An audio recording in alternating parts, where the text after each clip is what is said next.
Assalamualaikum warahmatullahi wabarakatuh. My name is Mampuan Wasibon and my serial number is 1907051010. So I will tell you about analysis forensic linguistics about Basuki Cahayapurnama case. The speech of the governor of DKI, Basuki Cahayapurnama or Ahok, in Kepulauan Seribu became controversy. Actually, this problem is quite simple. By doing a forensic analysis linguistic of transcript or recorded speech delivery by Ahok, can be determine attitude to position of the case. The linguistic theory used in the linguistic forensic analysis of Ahok oral speech text is functional system linguistic theory, especially the theory of the text. The theory is used for examine the text of the speech as a unit so that generalization can be drawn about the main message it carries. Main issue to be answered is whether there is an element degrading, insulting religion Islam, especially the Holy Quran, that Ahok did in his speech. If there are, was it done consciously or not? In terms of structuring flow through Ahok oral text has thinking structure, greeting opening, tribute, content of the speech, and the closing greeting. The core text lasted approximately 20.27 minutes, and the remaining minutes were Ahok dialogue with attendees. The background of Ahok speech was more in the context of the DKI election. This context is evidence from the appearance of Ahok's two statements, which are inserted in his description of the flagship program planned to develop the people of Kepulauan Seribu. This statement, for example, is illustrated in the language element. Saya selalu tegaskan sama Bapak, Ibu, jangan terpengaruh, ini urusan dengan pilkada, coba ingat. And, jadi Bapak, Ibu nggak usah khawatir, ini pemilihan akan dimajuin. From the point of view of the linguistic theory, on the forward topicalization, the reiteration of the election issue illustrated that Ahok is indeed making speech in the context of the DKI election. Another problem that arises if the message that is highlighted is more contextualized in the election. Why should we talk in circle about the program and Ahok personal self, not just the election?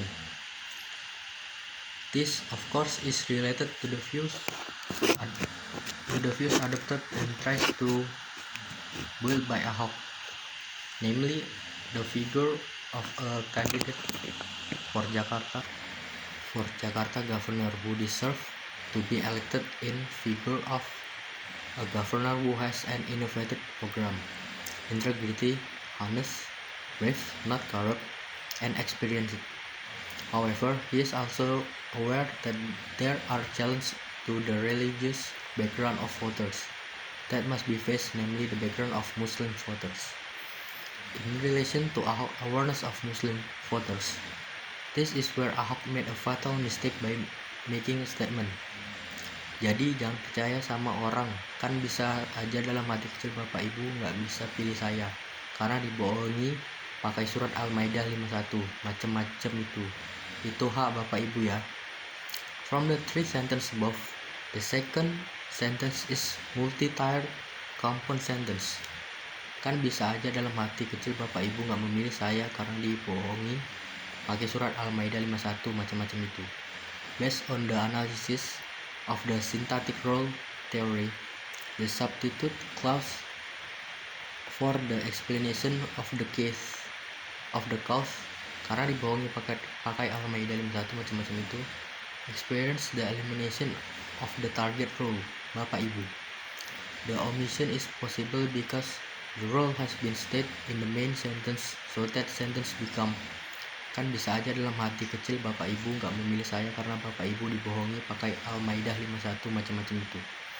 In the construction of that clause, there is an there is an element of defamation of Quran, Al-Maidah 51, namely the use of word use and praise macam-macam itu. The word used in this construction serve as an affirmation or highlight of the syntactic role of tool or instrumental. The proof is that this construction can be expanded through the additional of the word. Dengan becoming, karena bapak ibu dibohongi dengan memakai surat Al-Maidah 51. The problem is who act as the perpetrator of the passive act. The culprit is people, which is in the first sentence. Jadi jangan percaya sama orang. The next word is who is meant as the perpetrators of the act of lying. What is the person or surah Al-Maidah 51 or Al-Maidah 51? The use of the word use confirms that what is seen as lying is true, namely surah Al-Maidah 51.